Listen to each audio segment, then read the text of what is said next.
This is the Martial Arts Lifestyle Podcast, where we have conversations with everyday martial artists about their histories and how martial arts influence their daily lives. You are listening to the abbreviated version of this podcast, which is the first 20 minutes or so of the show. Please consider supporting the show by subscribing on our Patreon page, www.patreon.com/malmag, and for about the price of one coffee shop coffee per month, you can get access to 4 new podcasts each month, 1 week before their YouTube release dates. You also have access to all of our existing shows, which at this point is about 100 hours of shows for you to enjoy. Individual shows can be purchased at our Gumroad page. That is malmag.gumroad.com. This week I get on Zoom and I connect to London and I talk to an Irish friend of mine who I've met on social media, Aiodhan Cochrane. We talk about how he got involved in martial arts and what it was like to be a stick fighting competitor and HEMA competitor. Sit back and enjoy.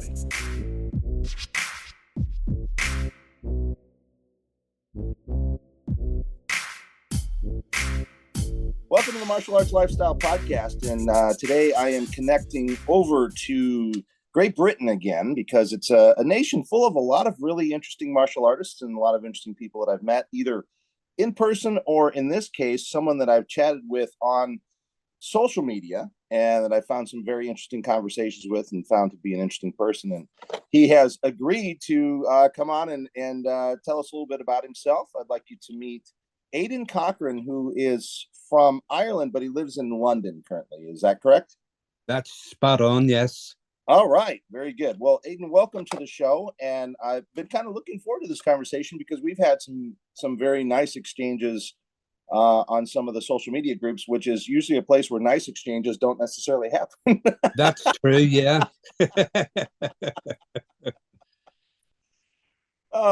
They could be, I guess. You know, there's a lot of, I think, interesting psychological deep dives one could take into what those groups are and the faces people put on to be in them and so on and so forth. That's very true, yeah. Let's talk a little bit more about you and how you got involved in martial arts. So where and when and how did you get involved in martial arts training? Well, that goes way back to 1974. All right. And there was a gun battle taking place. And usually what you do is you hit people will just hit the ground so you're not basically in the line of fire. Okay, so I think we better set the time and place here because like a lot of the audience is American. They're like, whoa, what the hell is this? So you're growing up in Ireland in the middle That was in West Belfast. Okay, so you're right in the middle of...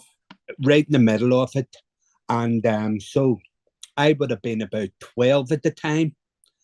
And there was a friend of mine from the area, so he was down with me. And he'd just come back from the movies where he had seen the movie Way of the Dragon. Okay. And at that stage, no one really had any knowledge of who Bruce Lee was. And he started to tell me he was describing this guy who was so fast and how he was able to expand his muscles and the war cries. And I was just completely taken in. Wow.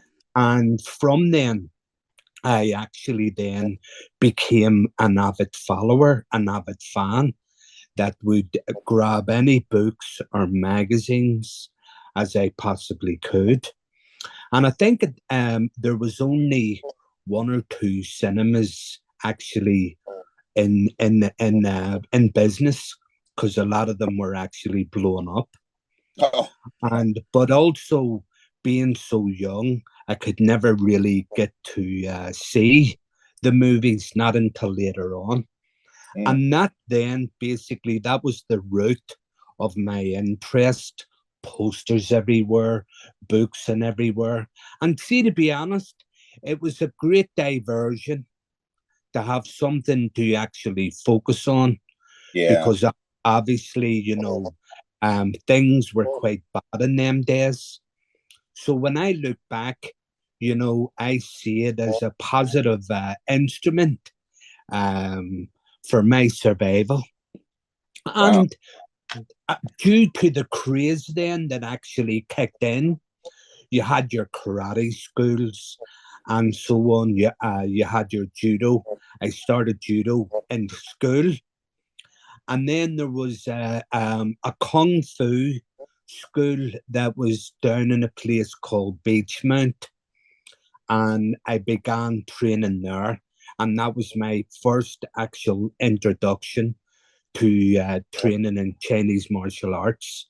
But it didn't kind of last for too long, Um, obviously, at that age, you're obviously attracted to other things.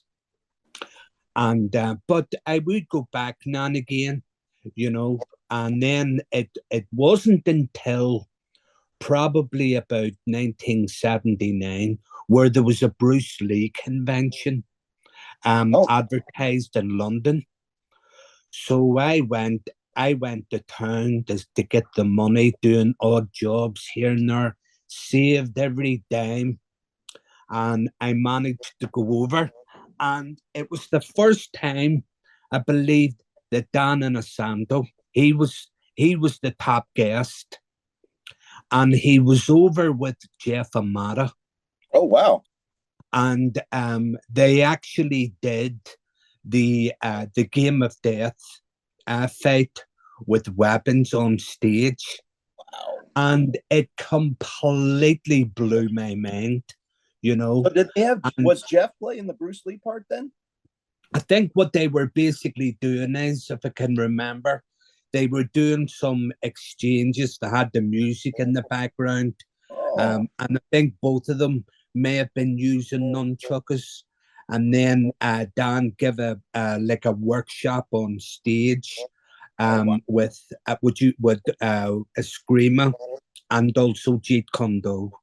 Wow. Okay. And so that was just basically riveting. And I think that experience also, I never got to attend any seminars, but I think that particular visit gave birth to JKD in the UK. Oh, sure. That Yeah. that would have been when Bob Rain and a few others actually would have got involved.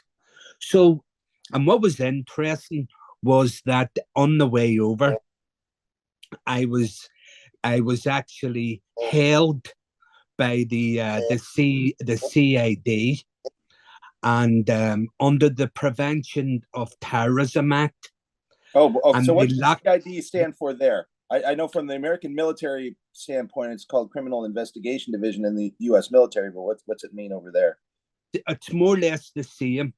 They were Okay. like basically, and what they would do is they would actually stand in the background, and they would make random interventions for Okay. people who kind of looked the part, you know. Oh, I see. And of course, I got pulled, and Is this they like actually, where the so what was your mode of transportation? Did you take a boat over from Ireland yeah, or a I plane? took a boat over, and then Okay. you take the boat to Scotland, and then you take the train from Scotland Okay. down into London. So But so it's they, kind of like our, I guess our TSA or something like that. yeah, but Yeah. I missed the train because it was held. Oh, You busy know, chatting you up to let you yeah, travel. that's it. They put me into this kind of box room, and then of course there was a few profanities exchanged after that, Well, okay, because I think then that's how you guys operate over there, you know. that's the way it was. Yeah, so I had to then wait 3 hours on another train, but to go the other direction up to Glasgow, and then get the train from Glasgow down into London. Wow. Well, you So got a there tour. was an extra 6 hours added on to my journey. Wow. So how old were you at this point? 17. Okay, so I guess you were at what would be considered a troublemaking age from any law I enforcement basically was, perspective. yes. That's Okay, it. gotcha. So, but it wasn't until way later on, obviously, there was a lot about Belfast, in them days, trying to make the most of what you had. Right. So, and it wasn't really until I come over to London, and I come over to London in 1985, and it was great for the first year. But that saying, it's a fish doesn't know it lives in the ocean until you take it out of the water. Right. Yeah. And so I was going through my own little traumas as a result of my own life experience. And you dare say anything about it because you didn't want to be stigmatized. Yeah, that kind of thing wasn't talked about then. That's for sure. Yeah. I mean, hard to even And talk by about. then I was married and owned home, child on the way, and then things got really difficult. So as a way of trying to get myself together, I thought I would actually learn some Tai Chi Chuan as a way of kind of relaxing myself. And then what I would do is I will go and do some boxing. So that was the intention. So then I would associate Tai Chi with this kind of meditative type of moving yoga, meditation type thing. So when I went to the first class in a place called Covent Garden in London, I was expecting to find this real kind of small Chinese guy with the long white hair and the beard that knew all the answers to life, Right. Yeah. But instead, I found this 6'4" Scottish guy from Glasgow, and he basically looked hard as nails. And when I said to him, look, listen, I'm only doing this here to really chill myself out, and then I'm going to go and do boxing. And I tell you what, he had a face that would have made an onion cry. He wasn't a happy bunny.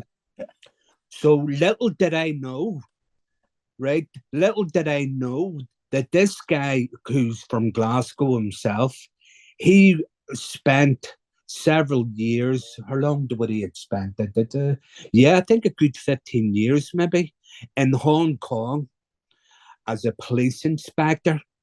But his motive for going there was to learn martial arts. And he tried Wing Chun and a few others. But then he come across this guy called Chen Ting Hung, who taught what was known as Wudang Tai Chi, but he taught it as an actual fighting art. Now, not the guys that would bullshit. It was this guy actually trained it as a fighting art. So he called this wee guy over, and honestly, he was that thin, he only needed one eye. Right? This guy was that thin, he only needed one eye. And here he was, hit him. And this is me, what? He was, give him as hard as you can a blow to the stomach area. And this is me, if I hit him, I'm liable to kill him. This is me, whatever happens, I'll take responsibility for it. So I hit him a good whack, and I was lifting weights at the time, He was, come on, me and you know that you can hit harder than that. So I swung the arm back where my elbow nearly touched my other ear and let rip of this spring, and he just stood there. Not a move. There was no and I thought, I'm going to give this a go. So the training was absolutely phenomenal. The training I ended up spending about 4 years there.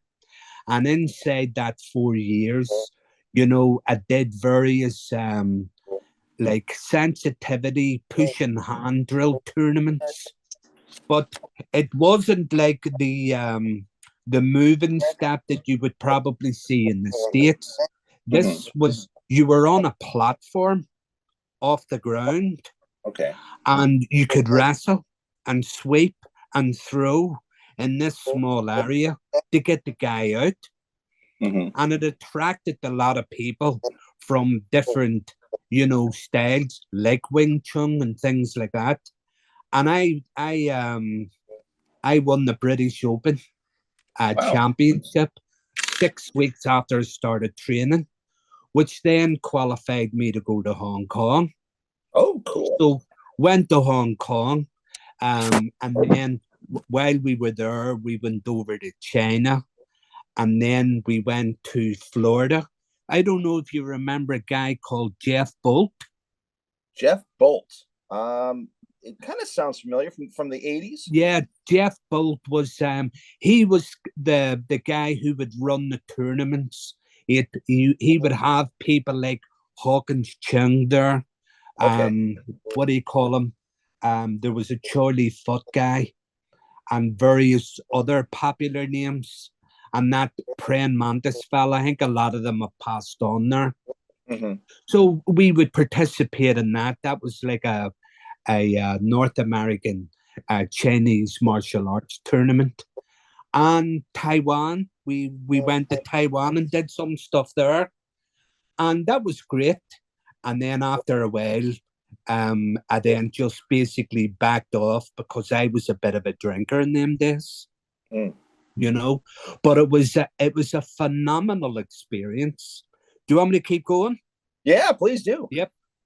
Right. So what actually happened? It was always in the back of my mind of that demonstration that Dan and Asando and Jeff Amata did. That always kind of, but growing up where I was, there was never anything. I knew absolutely nothing about Filipino martial arts. Mm-hmm. And then what happened was a Tai Chi brother of mine, he got in contact with me and says, listen, things are getting bad now with knife attacks and all that. And one of his friends ended up being stabbed. So he asked me if I would go with him to go around certain places in London to check out weapons training, Mm-hmm. So off we went and we looked at a few places. Some were some were dodgy, some weren't too bad. And we settled on this place in East London. And his name was Pat O'Malley. Mm. Right? Who was a phenomenal fighter in his day, and he still basically teaches. His style was known as rapid harness. Okay. Uh-huh. And so what happened was they kind of came from the Bob Brain scene. Okay. But because they were well into WCAF, when they started to travel to the Philippines, they began to make their own contacts there. Okay. You see? So they started learning different stuff, and then they went out on their own. And there was other guys, Krishna Gorhania. He's a wonderful guy. He's one of the top instructors here. He's very big into Sayak and Warriors of Screamer. Mm-hmm. But I stuck it out with these guys for a while. And then, of course, there was a bit of a division. I think Pat moved on, and this guy, Jude Tucker and John Harvey, they remained together. And an opportunity come up for me because I'm going ahead of myself. What actually happened? The guy that was with me didn't really get into it. Okay. Because they put the armor on us. Mm-hmm. And tell you what, see, when I got that armor on, I could just feel myself metamorphosizing into this beast. And I just loved it. The only thing was missing was purple boxer shorts and green skin. And I just went to town. And I got really into it. So my opportunity came up in, I think it was 2002. And they were holding the World Eskrima, the WCAF the World Week have in London, right? Now, the thing is, I wanted to fight out of Ireland. And so that meant that my training opportunities to work out with people were literally nil. So I got in contact with a wonderful guy in Galway, Dave Joyce, to ask if I could fight out of Ireland, which he acknowledged. And he just advised to get as much sparring as I could. But I couldn't find anyone. And I was pulling people out of work, going to the parks, ringing people up to come down, put the armor on, and just go for it. And I trained like an absolute lunatic. And I mean, like, I ended up with the mindset of sitting on top of the TV to look at the couch. You know, I was just completely in it. So on the day itself, so we were all there, and then a few of my what do you call it, guys that I would have been under the instruction before. You sure you're ready for this and all? And I mean, you can always tell, because I would have been 40 then. You can always tell your grandchildren you entered and all that, and then going, yeah, dead on. So the thing is, there's a guy. He was from America himself. And he honestly, this guy, he was so confident, so loud, and he had muscle and top of muscle. See this guy's shoulders? See if you were to post him, each shoulder would have a different postcode, right? And the thing is, everyone was looking at me in terror, as if to say, you know what I mean? Rather you than me. So me and he, I think he would have been part of the Doce Paris crowd in America, and we went for it. But I really gave him what for, like, and I managed to actually win the world title of that event.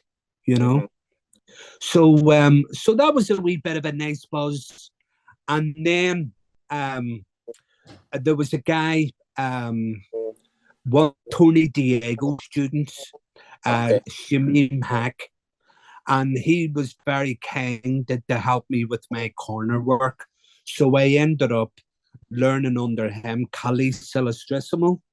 Okay, wow. Nice. And we ended up doing some stuff there. And then a trip was organized to go to the Philippines. And that was my first visit to the Philippines was in 2004. I mean, there was a whole squad of us, you know. And this concludes the abbreviated version of the podcast. Please consider supporting the program by going to www.patreon.com/malmag and subscribing to the show.